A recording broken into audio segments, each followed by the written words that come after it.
Tengan todos muy buenas noches.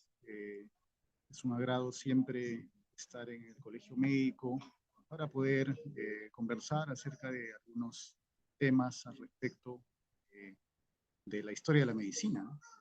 Eh, Como ven ahorita, estamos buscando algo en Prezi, que preparé la ponencia allí, y como justo estamos hablando de temas de avances, ¿no?, tecnológicos, les cuento que esta herramienta Prezi, que sí ya tiene hace muchos años de existir, ¿no?, para la forma de presentar, pero que ahora ha elaborado un recurso sobre IA, sobre inteligencia artificial, ¿no?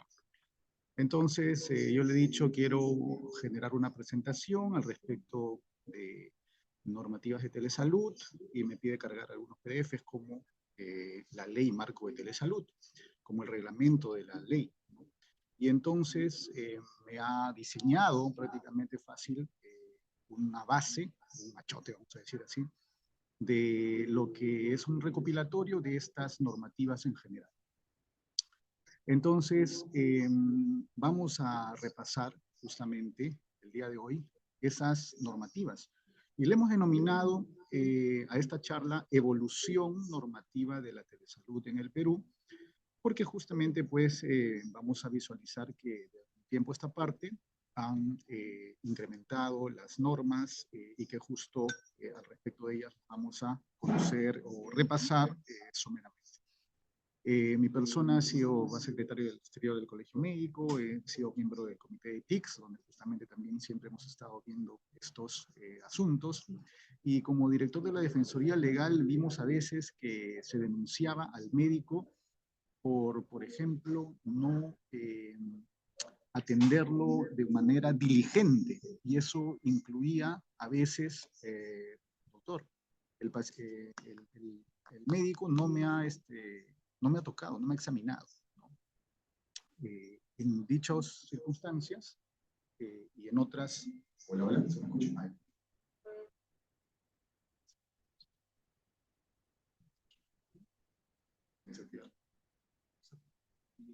Uh -huh. Repito, por favor.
Correcto, ahora sí, ¿ven? Mejor así, mejor de esta manera. Ya. Sí, porque acá me pueden escuchar directamente. Entonces, ambas cosas, ¿no? Hola, hola, hola. Sí, creo que también. Ya, entonces decíamos que esta recopilación normativa la podemos encontrar en este link, ¿no? Hemos dejado aquí en la ponencia, que también la vamos a compartir con todo gusto, ¿no? Y que trata básicamente de la ley marco de telesalud, que es la 3421, el reglamento de dicha ley, las resoluciones ministeriales 116 y 117, que efectivamente también van a abordar muchos conceptos específicos de la telesalud, como por ejemplo la RM 146, que también habla de la teleorientación y telemonitoreo, ¿no? La 1010, que en el año 2020, como recordarán, épocas de pandemia, ¿no?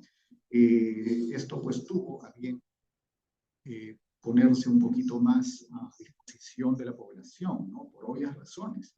El Plan Nacional de Telesalud se gestó allí en esta resolución ministerial, y luego al respecto de los turnos y servicios de telemedicina, que ahora inclusive ya también son ampliamente difundidos en los diversos hospitales en los que laboramos, ¿no? Al respecto de cómo poder programar uno para poder realizar telemedicina, ¿no? Y por supuesto en el 2023 el Código de Ética y Ontología del Colegio Médico. Bien, entonces comenzamos con introducción a la telesalud para generar un espacio primero de ubicarnos en este espacio. Estamos todos sumergidos ahorita en la salud digital, ¿no? Hay un documento que también le podemos enviar para que descarguen, la Estrategia Mundial sobre Salud Digital 2020-2025. Y por ejemplo, ahí podemos decir que esta salud digital pues abarca muchas cosas, ¿no? Todo lo que ustedes inclusive en la Real Academia Española ustedes pongan digital, ¿no? Hasta vamos a vernos, aunque sea hasta el hecho de que un termómetro digital como ahora ha facilitado las cosas, ¿no? Antes el mercurio era cirugía, el termómetro difícil, que examinar un niño, otro niño, ahora con termómetro digital rapidito, ¿no? Hay dentro de esta estrategia mundial de salud digital realidad virtual, por ejemplo, ¿no? Y uno de esos componentes es la telesalud dentro de esa salud digital. Entonces estamos hablando de que esta telesalud que vamos a hablar el día de hoy está pues sumergida o contenida dentro de la salud digital, ¿ya? Y dentro de esta telesalud recién va a estar como uno de sus componentes la telemedicina. Y dentro de la telemedicina, la teleconsulta, ¿no? Por eso lo colocamos así, una que comprende a la otra que va siguiendo en ese sentido. Entonces, también hay un ámbito de aplicación. La ley marco de telesalud en el 2016 nos decía que el ámbito de la presente ley comprende a todos los establecimientos de salud y servicios médicos de apoyo, públicos, privados y mixtos del sector salud. Pero ya en el decreto legislativo 1490 del 2020, 4 años después, se modifica, ¿no?, esa ley marco de telesalud y se puede verificar que hay un cambio, ¿no? Habla de que el ámbito de la presente ley comprende a todo el sector salud, así digamos directamente más específico o más general, mejor dicho, al respecto de ya no enfrascarlo solamente a los establecimientos, ¿no? Ya no solamente en temas de servicios médicos de apoyo, no habla solamente de algo privado o público, sino ya todo lo que tiene que ver con el sector salud aplica en ese ámbito ahora lo que definen como telesalud en general. ¿Y qué es la definición de telesalud? Es el uso de las TICs para brindar servicios de salud a distancia. Tele significa distancia, ¿no?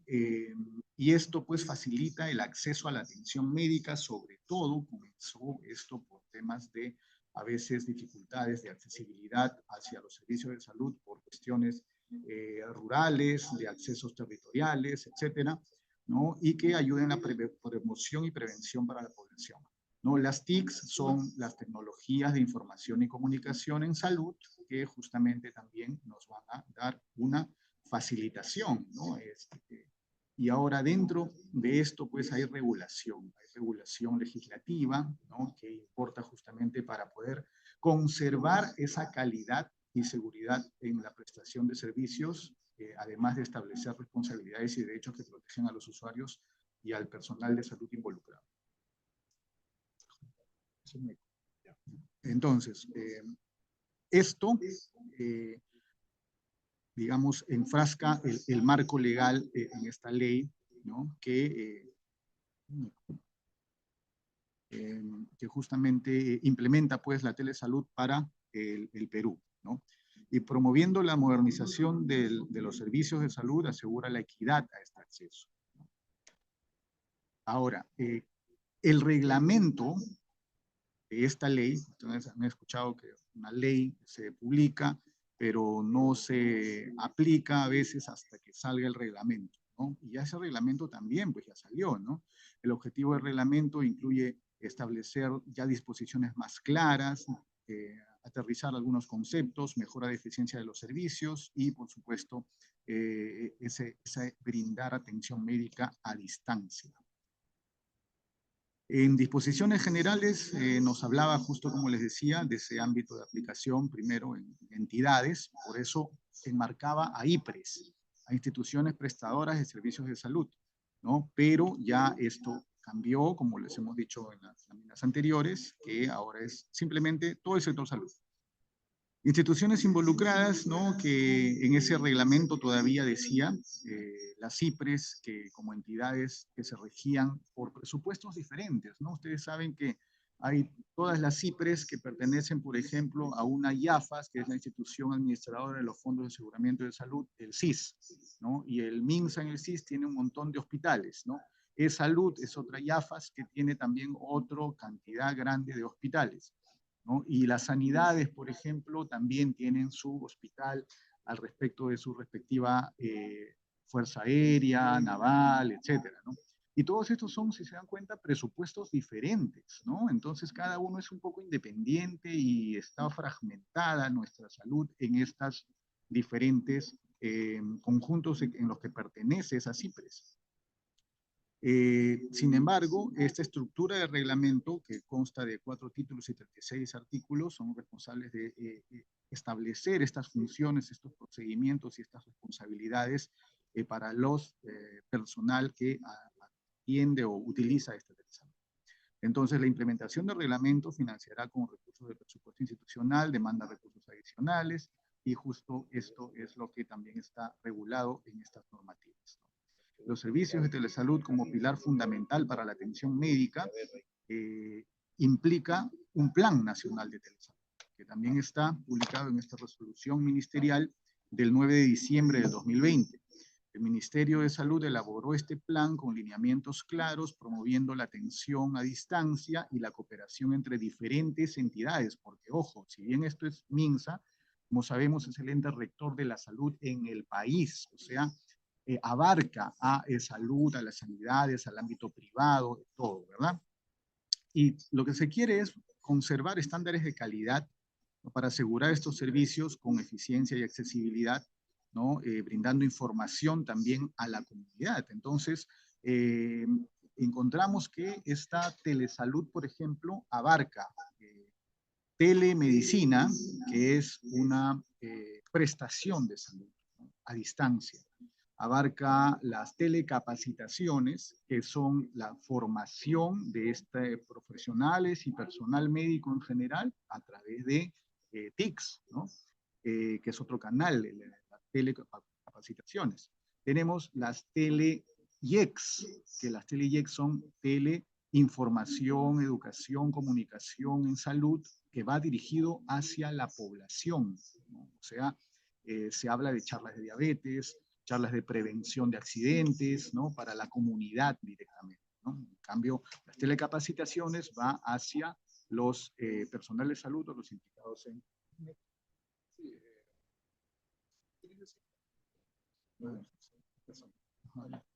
Se va. Los virtual no podrían escuchar. Entonces, y el otro es la telegestión, ¿no? Que también se puede hacer la coordinación, supervisión, monitoreo, evaluación de respectivas actividades de gestión a distancia, ¿no? Entonces, pues, en estas telecapacitaciones se centra en mejorar las competencias del personal de salud a través de formación continua, ¿no? y el uso de tecnologías asegurando una adecuada atención actualizada, científica, ¿no? Y que también implique pues la sinergia de todos los profesionales de la salud y de todo el personal de salud, ¿no? Implica procesos asistenciales, información a los profesionales, ¿no? Y el proceso de apoyo y la información a ciudadanos, como decíamos, en las teleyex. Para hablar de estos recursos y conciencia social, mencionamos que la implementación de esta telesalud debe ir siempre acompañada, ¿no? Con lo que nosotros debemos conservar de principios éticos que se deben aplicar a toda la medicina física presencial, ¿no? También hacia lo virtual, ¿no? Y esos recursos suficientes para el desarrollo de la sostenibilidad a largo plazo, ¿no? Porque no vamos a taparnos el sol con un dedo, ¿no? Definitivamente que esto acarrea un riesgo de mala utilización en el caso de alguien que lo pueda utilizar de una manera inadecuada, ¿no?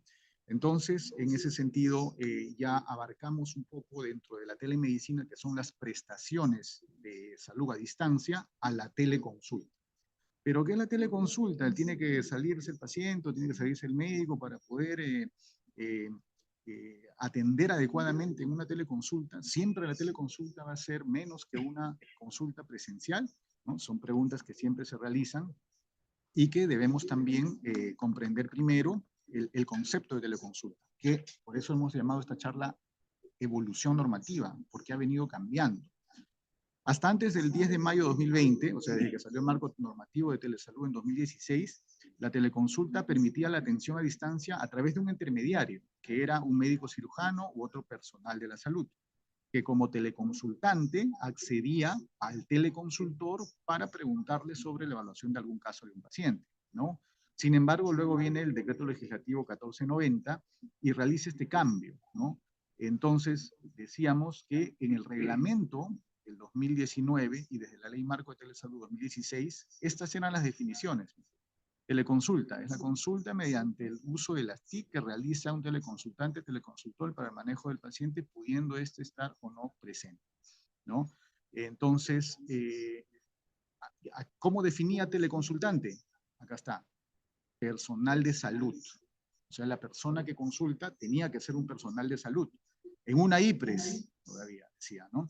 Quien solicita servicios de telemedicina a otra IPRES, que era el teleconsultor, vamos acá, ¿no? Médico especialista, médico cirujano u otro profesional que también esté en otra IPRES, ¿no? Y por lo tanto, ceñía a estar dentro de las IPRES a que pudieran no haber, hasta aquí no había un contacto directo del médico teleconsultor con el paciente, sino con un intermediario, ¿no?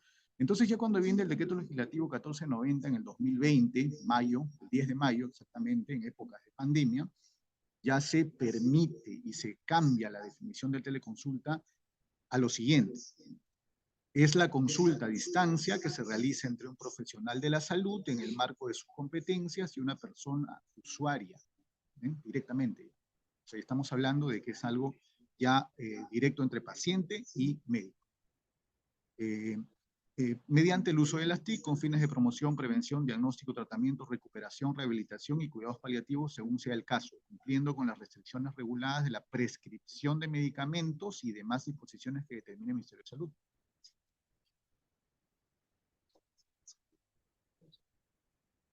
Es que no.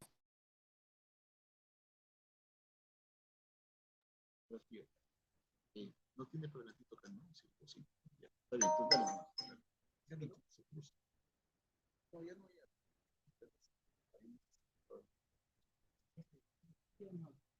Así nomás frente. El eco es. No sé. A ver, entonces, listo. Continuamos, entonces aclaramos, recordamos que teníamos una definición de teleconsulta que ha cambiado en el tiempo, ¿no? La teleconsulta ahora es permisible, directa, entre el médico que va a atender a una persona usuaria mediante las TICs, ¿de acuerdo? Inclusive menciona cumpliendo restricciones reguladas para la prescripción de medicamentos, o sea, también abre paso para poder formular la prescripción de medicamentos a distancia. Y esto también comenzó por esta resolución de 14 de abril de 2020, en la que se incorpora los códigos para la teleorientación y telemonitoreo con prescripción y entrega de medicamentos, ¿no? Esto ceñido al tarifario del Seguro Integral de Salud, ¿no? Pero que ya pues efectivamente permite prescribir y entregar medicamentos a través de una teleconsulta. Entonces, como vemos, estas situaciones han venido siendo reguladas, ¿no? Y hablando de la seguridad de la información y cumplimiento, también tenemos que abordar ese tema acerca de políticos de datos, ¿no? Porque sería, por supuesto, antiético y tiene que castigarse en el caso que algún personal de salud utilice información no autorizada por el paciente para difundir o divulgar algunos datos de ese paciente que no ha autorizado, ¿verdad? Entonces, se establecen políticas de datos al respecto de garantizar justamente la transparencia y el acceso a la información en salud, enfoque que permite el análisis y utilización de datos para mejorar los servicios de salud y facilitar justamente la toma de decisiones, ¿no? Esto es importante que lo sepamos, y la confidencialidad y protección de datos justamente es crucial cuando estamos inclusive dentro de una IPRES, y mucho mayor razón cuando no lo estén, ¿no? Alinearse a la legislación vigente de establecer medidas para salvaguardar los datos personales en el contexto de los servicios. Las responsabilidades del personal de salud, ¿no? Decían antes, cuando la teleconsulta era como intermediario, ¿quién era el responsable si le iba mal al paciente con la prescripción de medicamentos? ¿El teleconsultante que estaba acompañando al paciente o el teleconsultor que era el que los indicaba a distancia, ¿no? Entonces, el personal que brinda los servicios de salud debe cumplir normas legales, éticas vigentes, incluye esto la responsabilidad de mantener confidencialidad de la información y el respeto por la privacidad de los pacientes con los que interactúan. Y la implementación y seguimiento de estos servicios es a responsabilidad justamente del Ministerio de Salud, la supervisión de la implementación de estos servicios de telesalud, incluyendo establecimiento de protocolos de seguimiento y evaluación para asegurar esta calidad y efectividad de la atención médica, ¿no? Aquí están los ejes que les mencionábamos: telemedicina, que es la prestación de los servicios de salud, ¿no? Como vemos allí, ¿no? La telegestión, que es la gestión a distancia de los servicios de salud; la TeleIEX, que es la información, educación y comunicación sobre los servicios de salud, esto es a la comunidad, ¿no? A través de links, enlaces, redes sociales de cada IPRES que existe, pues, ¿no? Telecapacitación, que es la fortaleza o el fortalecimiento de las capacidades de ese personal para seguir. Bien, entonces, ya no es que a veces el médico o se visualice que está con su celular y digan, oye, que está desatendiendo o está jugando, ¿no? Sino que también debes incluir la posibilidad de que a través de ese celular pueda estar dando una atención o consultando alguna situación al respecto de esto que nosotros en telemedicina y en una teleconsulta se puede visualizar a veces de una manera pues negativa, pero que realmente incluye forma de trabajar a distancia y que justamente se puede realizar, pero que ahora permitido por la ley inclusive, consideremos siempre los puntos cardinales de la bioética que se aplican a la medicina normal, presencial de siempre, y que ahora debemos también todo eso sumergirlo y aplicarlo hacia la telemedicina y a las teleconsultas, ¿no? Primero, y en nuestro norte siempre, como el principio principal, vamos a llamarlo así redundantemente, de no maleficencia, ¿no? Primum non nocere, de no hacer daño. Luego, hacia nosotros, apuntando hacia nuestro propio cuerpo, la beneficencia, que es lo que el médico quiere brindarle, ¿no? Pero lo que quiero brindarle a mi paciente, operarlo, salvarlo, curarlo, tengo que primero ver que no le vaya a hacer daño, ¿no? Por eso es que la beneficencia es superior. A la izquierda está la justicia, por ser una justicia distributiva, que debemos otorgar los recursos de una manera similar a todos, así sea nuestro familiar o un paciente desconocido, ¿no? Que incluye a veces tener que operar al policía y al ladrón al mismo tiempo, ¿no? Entonces, esas situaciones que nosotros no debemos juzgar, sino simplemente atender a nuestros pacientes, son las que trae el principio bioético de justicia. Y la autonomía, que es el derecho del paciente a elegir sobre su propio tratamiento, y que también todo esto tenemos que conservar dentro de esta medicina virtual o medicina a distancia, ¿no? Y para ello, el Código de Ética del 2023, que es el último vigente que tenemos, habla justamente de la telesalud en su capítulo 9, ¿no? De la telesalud y comunicaciones a través de la tecnología de la información y comunicación. ¿Qué dice en el artículo 77? La telesalud, en cualesquiera de sus ejes de desarrollo, ya sea telemedicina, telegestión, teleinformación, educación, comunicación y telecapacitación, se sustenta en los mismos principios éticos que rigen el ejercicio de la profesión en modo presencial, o sea, lo que hemos hablado, los principios bioéticos. La consulta presencial es la manera óptima para realizar dicho acto. La telemedicina, consulta, interconsulta, diagnóstico, monitoreo de las comunicaciones virtuales o electrónicas se debe realizar cuando no fuera posible de manera presencial por imposibilidad física de una de las partes debido a inaccesibilidad, a condiciones de distancia, discapacidad física, epidemias, catástrofes o cualquiera otra circunstancia que impide el encuentro de las partes. A criterio del médico, bajo su responsabilidad, podía realizarse cuando se trata de enfermedades crónicas o consultas de seguimiento, telemonitoreo o cuando el diagnóstico y el tratamiento ya estén establecidos y garantizando siempre la seguridad del paciente. Sin embargo, les comento que este artículo 78 trajo un poco de dilemática, ¿no? Porque, por supuesto, a veces pudiera generarse una interpretación al respecto de que fuera muy restrictivo este artículo 78 cuando ya la normativa lo permite, y sin embargo aquí lo ciñe un poco a que solamente cuando no fuera posible de manera presencial y por imposibilidad, por catástrofe, ¿no? Entonces, esto también un poco al respecto de la utilización y de lo que ya normativamente está y se viene, puede estar un poquito, digamos, basado al tema restrictivo, ¿no? Pero se debe tener cuidado y justamente no sé cómo en los meses que han venido pasando y vayan a seguir ocurriendo pueda generarse algún tipo de denuncia contra un médico que haga una teleconsulta a razón de este tipo de restricciones, ¿no? En el artículo 79 nos habla de que el médico y el paciente deben identificarse al inicio de la teleconsulta, porque también se ha visto suplantaciones, ¿no? Y si hay suplantaciones presenciales, imagínense cómo a nivel de teleconsulta también pudieran haber, ¿no? El acto médico, luego de explicar condiciones específicas y limitaciones de la modalidad, el médico debe evaluar si las condiciones para esta modalidad de consulta son las adecuadas, evitar realizarlas cuando estas no estén de manera óptima, ¿no? De la misma forma, realizar cuando no conozca o no tenga acceso al historial clínico, ¿no? Cuando el examen clínico sea indispensable, preferible pasar, pues obviamente, a una teleconsulta presencial. Y el artículo 81 nos habla de consulta por telemedicina entre dos médicos, ¿no? O dos profesionales, teleinterconsulta, y cuando se reúnen varios para decidir, telejunta médica, ¿no? Que también son términos especificados dentro de las normativas que hemos hablado. Esto es de responsabilidad del médico tratante, quien hará las coordinaciones respectivas para que el registro de las conclusiones y recomendaciones queden establecidas. Se quedará registrado la atención y el historial clínico con el número de colegiatura de los participantes y el registro nacional. Ya casi para ir a terminar, el artículo 82, la lectura e interpretación de exámenes complementarios como imágenes, anatomía patológica, EKG, ¿no? Utilizando las TICs o telediagnósticos son actos médicos que deben respetar también los lineamientos éticos, ¿no?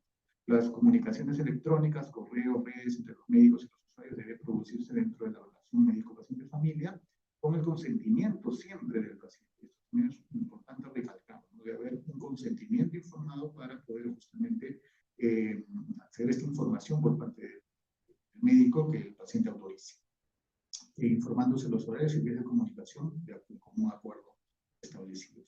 Los médicos deben asegurarse que el almacenamiento y la transferencia de información del paciente sea la adecuada, ¿no? Preservando la confidencialidad de la atención, cerrando sus usuarios cuando a veces lo dejan abierto, después viene otra persona y los malutiliza, ¿no? Hay que tener cuidado con eso.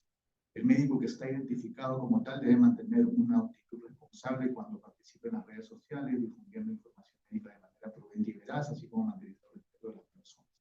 Las imágenes o videos relacionados con actos médicos no deben ser publicados en redes sociales, Si el médico desea hacer públicas las imágenes o videos, tiene que contar con la autorización debida respectiva del paciente, su consentimiento por escrito y no solamente verbal. Entonces, para aterrizar los conceptos, decimos pues que ya después de las actualizaciones normativas, la teleconsulta viene definida como la atención a distancia que un profesional de la salud le brinda a una persona usuaria de modo directo para prevenir, diagnosticar, tratar, recuperar, rehabilitar, cuidados paliativos, etcétera, a través de las TICs, ¿no? Pudiendo prescribir medicamentos, ¿no?, según las disposiciones y regulaciones de la misma. La telemedicina es la provisión de servicios de salud, o sea, prestación de salud, ¿no?, a distancia con los componentes de promoción, prevención, etcétera, utilizando las TICs, ¿no? La teleconsulta está sumergida dentro de la telemedicina. Ahora, otra cosa que la telemedicina también tiene es un telemonitoreo, que es monitorización o seguimiento a distancia de la persona usuaria, o sea, los pacientes, en la que transmiten información clínica, y el caso lo amerita según criterio clínico, los parámetros biomédicos y exámenes auxiliares. La teleorientación desarrolla un profesional de salud mediante el uso de las TIC para proporcionar a la persona usuaria consejería y asesoría, ¿no?, con fines de promoción de la salud, prevención y recuperación. Y acá ya los trabajos remoto y trabajo semipresencial, que son términos, ¿no?, que vamos a tener que comprender al respecto de la normativa que se viene también estableciendo según la IPRES y todo lo que estamos justamente conversando al respecto de esto. Muy bien, entonces estos son los términos ya más actualizados y que tenemos que recordar al respecto de lo que mencionábamos en la telesalud y en la evolución de las normas que han venido sucediendo, sobre todo que se dieron a nivel de las épocas de pandemia, y que pues la telemedicina y la telesalud en general han llegado para quedarse, y que ahora se puede también utilizar de esta manera. Esto estamos terminando, y si hay alguna pregunta, bienvenida sea.